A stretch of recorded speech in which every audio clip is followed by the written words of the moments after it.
నీ భార్య సోది నాకు చెప్పకరా బాయ్. అరే దివ్య వంట చేస్తే 5 స్టార్ 7 స్టార్ హోటల్లో చెఫ్లు కూడా వండికిరారా. అరే ఆ మాటకు వస్తే దివ్య దేవతరా. దివ్య నన్ను అర్థం చేసుకున్నట్టు ఈ లోకంలో ఏ భార్య కూడా తన భర్తను అర్థం చేసుకోలేరు ఇంతగా. నీ భార్య ఒప్పుకుంటే నా భార్య బరాబర్ ఒప్పుకుంటుంది. ట్రిప్కి డబ్బులు కూడా ఇచ్చి పంపిస్తుందిరా. ఫస్ట్ బెటరా ఫోన్ నీ సోది నువ్వు పెట్టే. ఎవరితో అండి గొడవ పడుతున్నావు? నా ఫ్రెండ్ శేఖర్ గాడు, వాడి వైఫ్ తోపుతురుమని నా దగ్గరే బిల్డప్ ఇస్తున్నవాడు.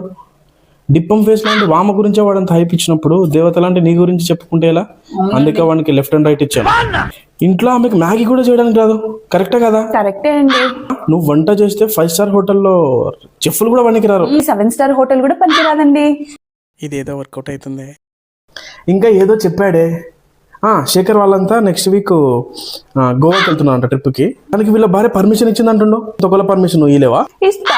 అందుకే నేను వాడికి చెప్పాను, నీ భార్య ఆఫ్టర్ ఆల్ పర్మిషన్ ఇచ్చిందిరా, నా భార్య డబ్బులు కూడా ఇస్తుందని చెప్పాను. నువ్వు ఇవ్వలేవా? ఇస్తా. సరే మరి డబ్బులు ఇస్తే నేను కార్లో ఫ్రెండ్స్ బుక్ చేసుకుంటాను. హలో ఆగు. ట్రిప్పులు గిప్పులు అన్నావంటే కాళ్ళు ఇరగొట్టి కూర్చోబెడతా. వెళ్ళి కూర్చోపదా.